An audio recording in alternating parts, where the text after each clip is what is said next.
Fala, galera, mais um Findcast começando aqui para vocês. E eu não posso deixar de falar para você que quer ser um patrocinador, você que quer estar apoiando aqui o nosso canal, o nosso conteúdo, não deixe de mandar mensagem aqui nos comentários que o pessoal da nossa produção já identifica vocês. Não deixem também de entrar em contato pelo nosso telefone. Tem lá em algum lugar ali nas descrições, tem o nosso telefone para que a gente possa entrar em contato e trocar umas figurinhas aí para que você possa ser um apoiador dessa rede de entrega de conteúdo e essa rede de acessibilidade para que mais pessoas tenham conhecimento de livre acesso.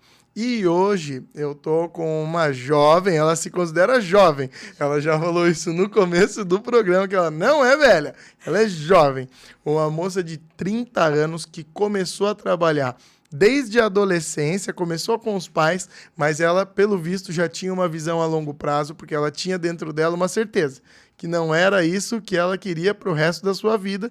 Então ela usou como trampolim esse step, esse passo, mas depois ela seguiu e hoje se encontra dona de um instituto, muito bem estabelecida e muito bem ancorada no que ela faz. Hoje eu estou aqui com a Angélica, nossa nutricionista, uma nutricionista aqui da região. Bem-vinda, boa noite, um prazer tê-la aqui com a gente. Prazer é meu, André, muito obrigada pelo convite.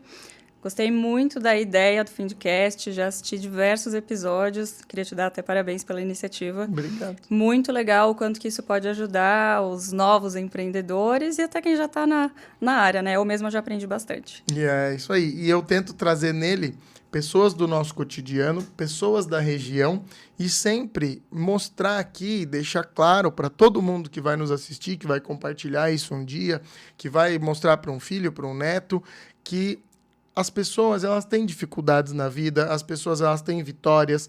O lindo de tudo isso é a trajetória e como a gente enxerga essa trajetória.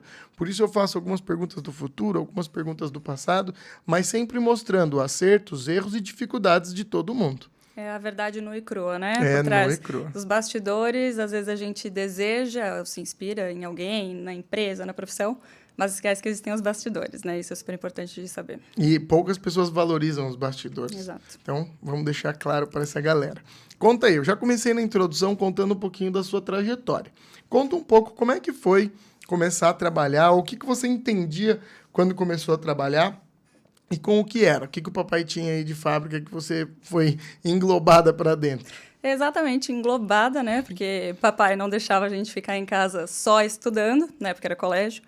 Então, meu pai tem uma empresa de terraplanagem até hoje, né, é o mesmo ramo, e ele me colocou para fazer os serviços que ninguém gostava de fazer, que eram serviços externos, banco, e na época não tinha facilidade, né, Pix, internet banking, nada disso. Então, era fila de banco, cheque devolvido, aquela coisa toda, lotérica, correios.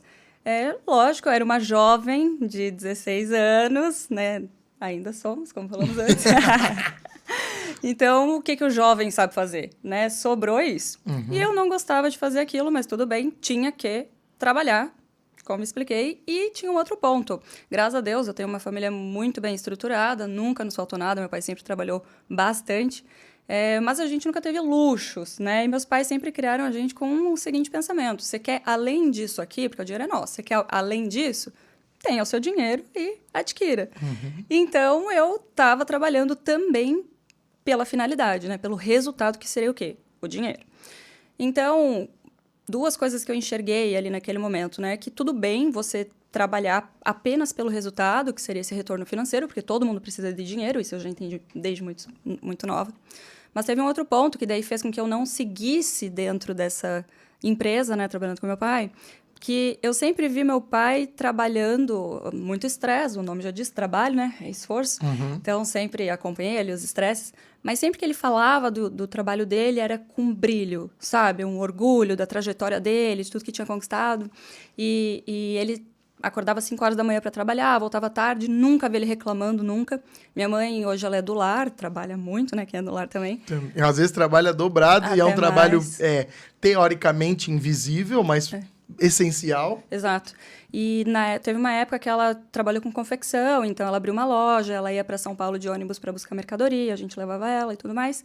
E ela, enquanto a gente dormia, porque aí durante o dia ela cuidava da loja, cuidava da casa, de 3 filhos, e enquanto a gente dormia, de madrugada, ela ficava talhando roupa, ficava cuidando das coisas da loja. Nunca vi ela reclamando, muito pelo contrário também. Então, aqui eu entendi o seguinte: legal, você trabalha pelo dinheiro também, mas isso não te impede de fazer algo que você goste.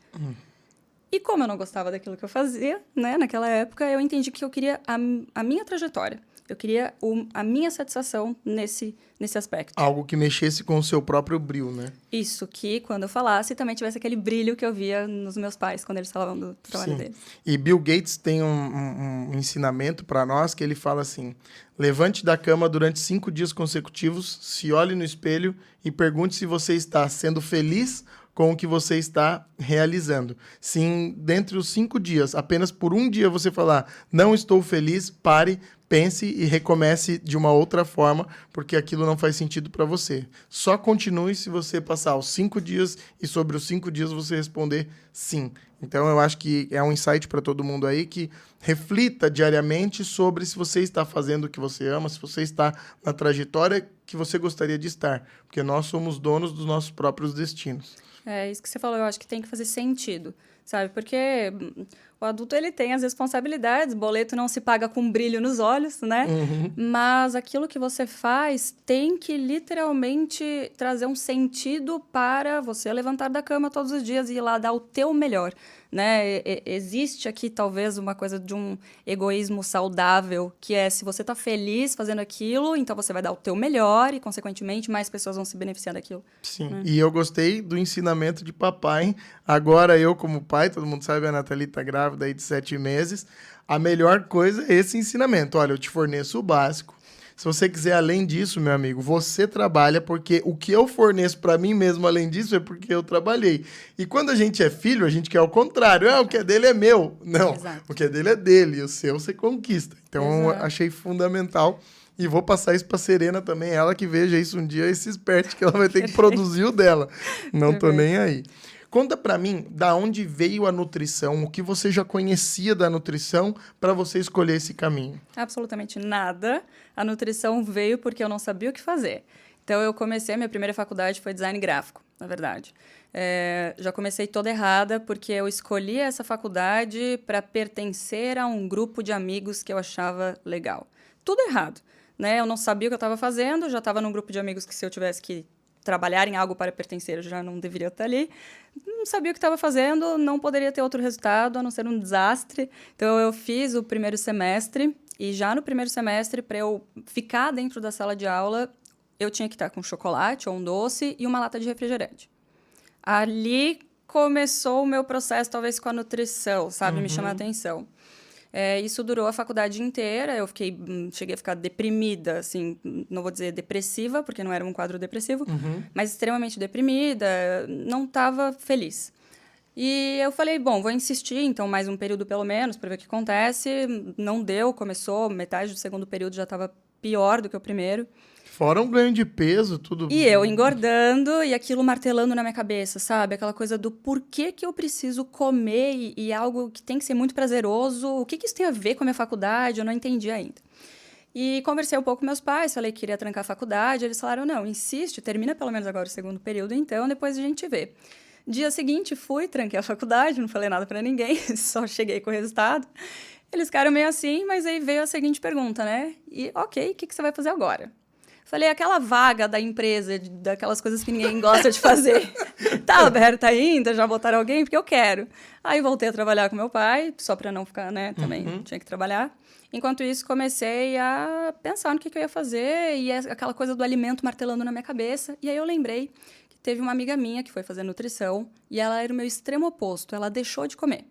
Então, a gente até na época ficou preocupado que ela poderia estar anoréxica, né? Ter desenvolvido um transtorno alimentar. Perdão. E lembrando disso, eu também percebi que ela tinha ido para a nutrição para se compreender um pouco. Eu falei, por que não? né? Eu não entendo por que o alimento está me dominando nessas situações. Ninguém está sabendo muito me ajudar. E era algo, André, que eu não compartilhava com muitas pessoas, sabe? Eu meio que rejeitava aquilo, mas estava muito forte em mim, porque esse comportamento vinha já desde a minha adolescência. E aí, dependendo da situação emocional que eu me encontrava, ele surgia, que foi no caso da faculdade também, né? Ali, design gráfico. E aí, quando chegou o final do ano, era na Univale, foi na Univale que eu estudei, eu não precisei fazer vestibular, nada, só foi uma transição interna, né? Fui para nutrição, então, para tentar compreender o que acontecia comigo e me encantei por bioquímica, fisiologia, patologia, essas matérias todas relacionadas ao funcionamento do corpo humano. Ali eu me encontrei e esqueci que eu tinha entrado na faculdade por conta daquele problema, talvez, que eu tinha. E aí, ok, foi seguindo a faculdade, tudo indo bem, eu não tinha mais esses picos estranhos alimentares que eu tinha antes. E no meio da faculdade, mais ou menos, quando começaram as matérias de alimentação mesmo, né, voltados mais, por exemplo, para um atendimento clínico, voltou aquele conflito que eu estava sentindo lá em design gráfico. Eu falei, gente, não é possível. Eu estava gostando até agora. Não pode ser que eu vou mudar de novo de faculdade. E bem quando começou a aprofundar, que daí começa a ficar mais interessante, digamos assim. Exato. Porque tem mais caminhos, né? E foi por isso que eu não estava gostando, porque as coisas que eles falavam lá não faziam sentido para mim. Do tipo, questionei o professor na época, eu falei, professor, a gente está aprendendo sobre calorias. 2.000 calorias de batata frita, então, são iguais a 2.000 de abacate? Ela falou que sim. E todo mundo, sim. E eu, não pode ser verdade. Como isso? E aquilo eu falei, gente, como é que eu vou ensinar para uma pessoa que ela pode comer tanta batata frita quanto abacate? Isso não tá fazendo sentido para mim. Daí, aquele incômodo, aquele desconforto, apesar disso, eu gostava muito de estudar, então eu chegava em casa e repassava tudo que eu tinha visto na faculdade, um pouco mais. Eu ia pesquisar mais. Nessa de pesquisar mais, as coisas chegam pra gente quando tem que chegar. Eu encontrei um vídeo do Dr. Leir Ribeiro, o mestre, né, foi meu professor, devo muito a ele, sobre refrigerante. É aquele vídeo clássico que alguns acham uma palhaçada, né, um charlatanismo. Só que quando eu vi ele falando, olha, para você compensar um copo de refrigerante, você tem que beber 32 copos d'água boa, com pH bom. Eu falei, é isso. Isso aqui faz sentido para mim. Como é que pode que refrigerante faz bem para alguém? E aí eu comecei a consumir esses conteúdos da medicina funcional, da nutrição funcional, Gabriel de Carvalho, fui me aprofundando nisso. E eu falei, legal, me encontrei na nutrição, isso aqui sim faz sentido para mim. Terminei a faculdade porque precisava terminar, né? Mas já dentro da faculdade, por exemplo, o meu TCC foi sobre autismo, glúten e caseína. Na época, quem falava disso? Então, eu gostava de aprofundar, eu gostava de entender além de um diagnóstico, por exemplo. Já era uma visão além de um todo também, né? Isso. Porque, por isso que ninguém falava disso, porque você já tinha uma visão além do que as coisas que naquela época eram julgadas comuns, realmente eram diferentes, né? Como você falou, 1 quilo de batata doce, 1 quilo de batata frita é totalmente diferente, 2.000 calorias de cada uma, mas teoricamente, na visão da paciente, da professora, né? Talvez restrita por uma bolha, era a mesma coisa. Isso. E você já pensava à frente. Então, outro insight que a gente traz é porque o nosso público é muito jovem, né? Como você falou, agora todo mundo é jovem. Então, o nosso público aqui, ele também pode estar dentro de uma faculdade, ele deve estar passando por matérias dentro da faculdade onde ele não se enxerga. E não é por isso que a faculdade em si está errada para ele. Mas ele tem que achar um propósito dentro do caminho. A nutrição não estava errada para você. O que estava errado era a visão que a nutrição queria te passar ou que estava passando para a grande maioria dos alunos ali, até você encontrar. Então, você foi encontrando a sua vertente dentro da nutrição com o passar do tempo dela. Com o passar do tempo, exato. E aí, como eu estudei demais, antes de terminar a faculdade, já comecei uma pós-graduação, né? Que eu consegui entrar. Com o Lair? Não, foi a depois. do Lair foi a segunda. Eu comecei a... Formada já, com o Lair. Formada já, a primeira foi de fitoterapia e nutrição clínica funcional. Aí, finalizando essa, eu já entrei... Antes de finalizar essa, eu já estava começando a do Lair também. Você lembra o nome da tua turma com o Lair? É a pós 6. Aí, ó. Turma 6. Boa, galera. Turma 6 aí, ó. 256 alunos na sala. Era maravilhoso. A bichinha brilhou aqui, ó. Hoje ela é CEO de um Instituto de Nutrição Integrativa, né? Demais. E já saí atendendo. Então, assim, me formei em dezembro de 2014, fevereiro de 2015, eu estava dentro de um consultório com a agenda daquela semana, pelo menos, estava cheia. Garantida. Exatamente. Então, aqui eu acho que é um ensinamento também muito importante da gente citar, que é prepare-se antes. Esteja preparado antes já. Você quer atender num consultório, por exemplo, se é o teu caso? antes de você chegar no consultório, se prepara. Não depende só... Não deixa essa responsabilidade para a faculdade. Né? Não é isso. A faculdade não vai te ensinar a atender um ser humano, a compreender além. Não, essa é a nossa responsabilidade. Então, como as pessoas ao meu redor me viam estudando muito, elas sentiam confiança, e aí elas foram em busca do meu trabalho já. Isso foi super importante, até para eu me sentir confiante de continuar. Né? De à frente, porque eu autônomo, empreendendo, enfim... Então, dá um pouco de medo, né? Se você não trabalha, você não ganha, aquela coisa toda. Não, eu brinco que esse negócio de abrir teu consultório, abrir tua clínica é totalmente desafiador e é um negócio que a gente estava comentando um pouco antes. Eu estava falando sobre os meus desafios, os meus erros, e eu tive um grande erro na parte tributária e ela brincou e falou, isso daí a faculdade não ensina. E a faculdade, se a gente parar para olhar, nua e cruamente, ela não ensina quase nada. Ela te ensina... partes do corpo ali, coisas engessadas, o que vai fazer, o que não vai fazer, o que você precisa comer, o que você não precisa comer, onde opera, onde treina. De resto, de ser humano, ela não te ensina zero, não te ensina a parte tributária, não te ensina como atender, como gerir, como empreender, nada. Isso tudo a vida tem que te ensinar. E como você falou, se você se preparar antes, vai ser muito mais fácil. Vai ser mais fácil, exatamente. Conta pra mim agora, que essa eu quero saber, que até eu olhei e falei... Meu Deus, que agora tem script, pessoal. Você foi diagnosticada com um transtorno de compulsão alimentar. Esse diagnóstico foi um autoconhecimento seu? Esse diagnóstico foi te sinalizando, te criando um alerta? Ou alguém chegou para você e falou, tô reparando em você aí, você tá com um transtorno? Então, o meu nível de autoconhecimento na época era igual de uma planta, né? Como você pode perceber quando eu entrei em design gráfico. Zero olhar para dentro, sempre olhando para fora. Então, como eu comentei, eu percebia esse domínio do alimento sobre mim, porque, André, era uma coisa assim, eu chegava na sala de aula lá de design gráfico, às vezes eu conseguia passar pela cantina e não comprar, eu falava, não, eu vou ser mais forte. Eu sentava 10 minutos, se eu não fosse lá comprar, eu ia surtar. É desesperador, entende? E eu sabia que aquilo não era normal, só que eu acho que na época eu rejeitava talvez aquilo, né? Eu não acolhia a situação. E aí, em 2019, eu fui numa viagem com uma amiga, que é médica, ela é endocrinologista, ela é uma grande amiga minha. Não é a Chay? Não, é a doutora Gabriela de São Paulo. E a gente ocorreram 2 situações que ela presenciou desses picos compulsivos. O primeiro deles foi na ida, que a gente teve um problema de overbooking, a gente não pôde embarcar, a gente ficou quase 12 horas dentro do aeroporto tentando resolver, e eu tinha levado uma caixa do chocolate Raoma, sabe aquele que é fit? Tinha levado. Da Juju na Remose. Juju na Remose, olha lá. Ele é maravilhoso, ele é entre aspas, assim, saudável, é pra ser, né? Uma Juju, patrocina a gente. Patrocina a gente, Juju, por favor.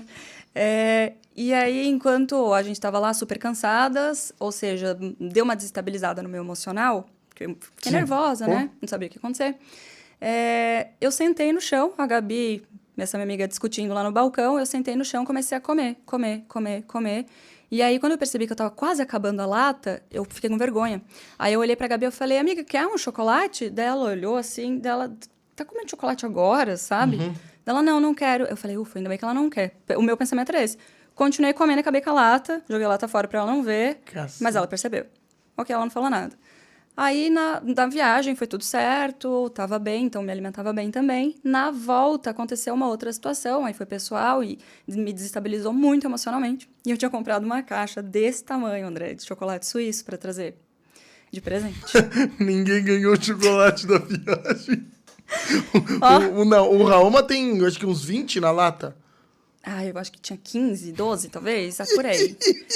E é uma caixa gigante de chocolate suíço, coloquei lá um filme triste de chorar e fui, comendo. Bem aquela cena de filme, sabe? E a Gabi, apavorada do lado. Ela me olhou assim, ela falou, tu vai comer tudo? Eu falei, quer? Ela falou, não. Tá bom? Ela falou, não é normal isso. Ela falou, por que tu vai comer tudo? Come 1, 2, mata a tua vontade. Eu falei, não, é normal. Eu sempre como assim. Porque pra mim era normal, entendeu?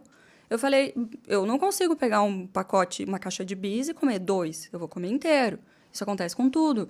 Eu não pego uma lata de leite condensado. Diagnostiquei aqui, pessoal, eu acho. Uma lata de leite condensado e pego uma colher. Eu comia 2, André. Latas de leite condensado com Nescau. nesses picos, Eu entende? não como uma caixa. Você não tem. Uma lata de leite condensado eu não como, mas eu vou contar que antes de vir, a gente tá gravando, são quase 9 horas. Então eu tô o dia todo no consultório, atendendo. Eu tive 20 minutos de almoço hoje, e eu falei, cara, eu não vou aguentar ficar muito tempo, daí eu começo a passar mal, com gastrite e tal. Falei, eu vou comer. Abri uma clube social, comi uma, eu tava na 4ª clube social, do pacotinho do clube social, minha mulher falou, tá, você vai comer? Daí você vai voltar, você não vai precisar jantar. Daí que eu me toquei, mas você vai no impulso? É. Mas aí é legal que a gente já pode até pincelar isso, a diferença. Você não prestou atenção no que você estava fazendo, entendeu? Isso é desordem alimentar, André. Compulsão alimentar é quando você só quer preencher um vazio que existe em você e precisa ser com muita comida. Em um pico de estresse. Em um pico de estresse. Normalmente o gatilho, normalmente 100% das vezes o gatilho ele é emocional. Anotem esse ensinamento, fantástico. Porque hoje em dia tudo é compulsão, né? As pessoas chegam no meu consultório, eu sou compulsiva por doce.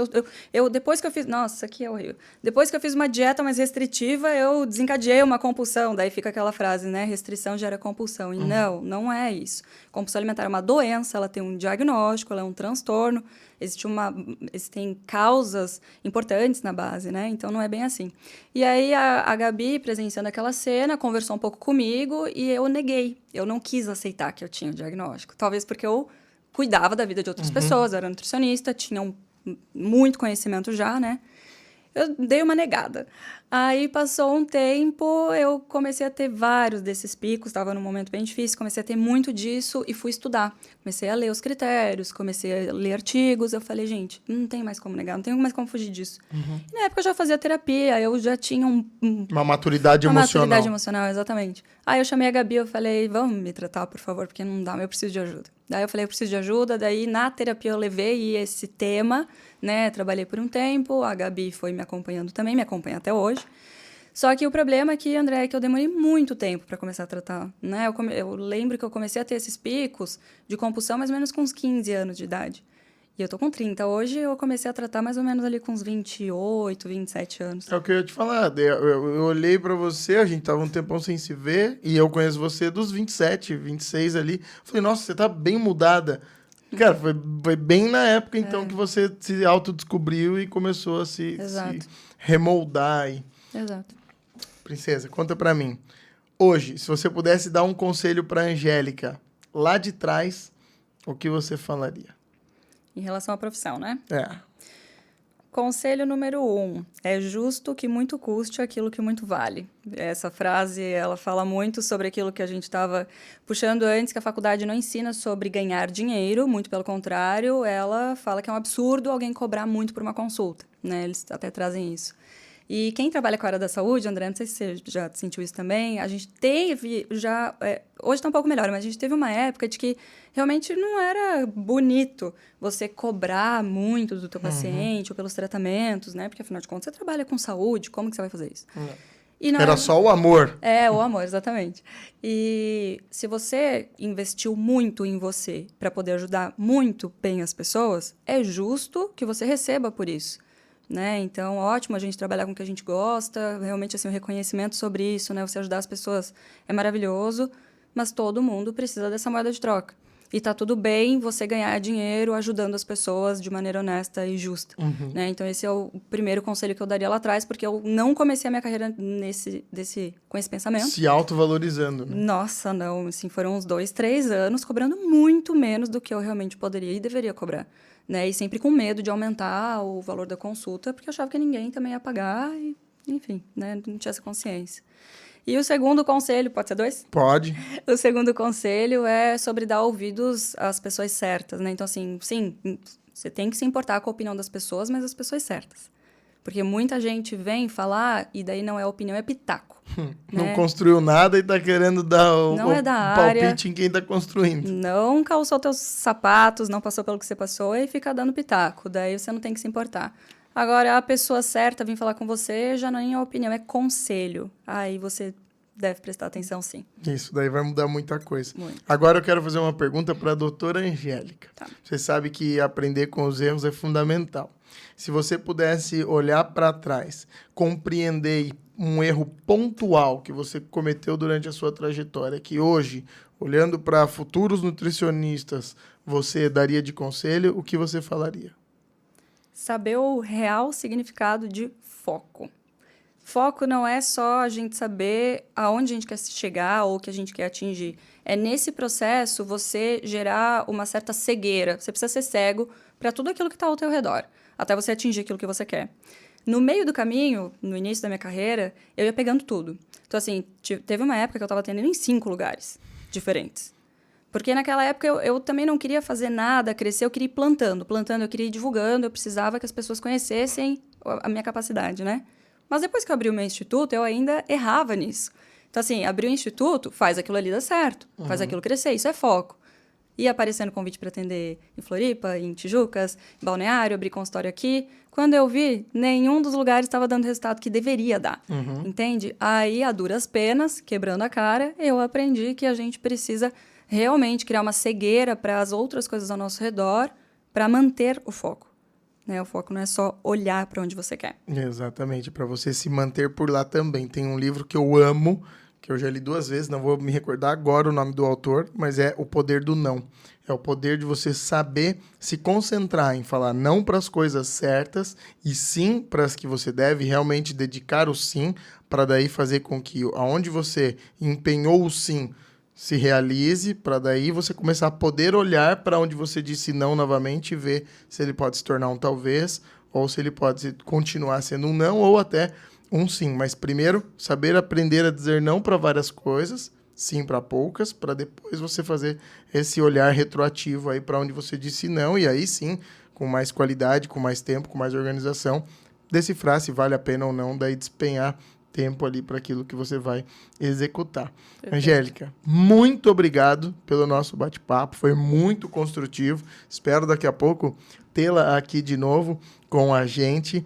Galera, não esquece de compartilhar esse conteúdo, se inscrever no canal, deixar o like e mandar ele para o máximo de pessoas que você saiba que vai gostar de beber dessa nossa fonte de conteúdo aqui, principalmente da parte de nutrição, de empreender e ser mulher. Então, você que gostou desse conteúdo, deixa um joinha aqui nos comentários e até a próxima. Valeu!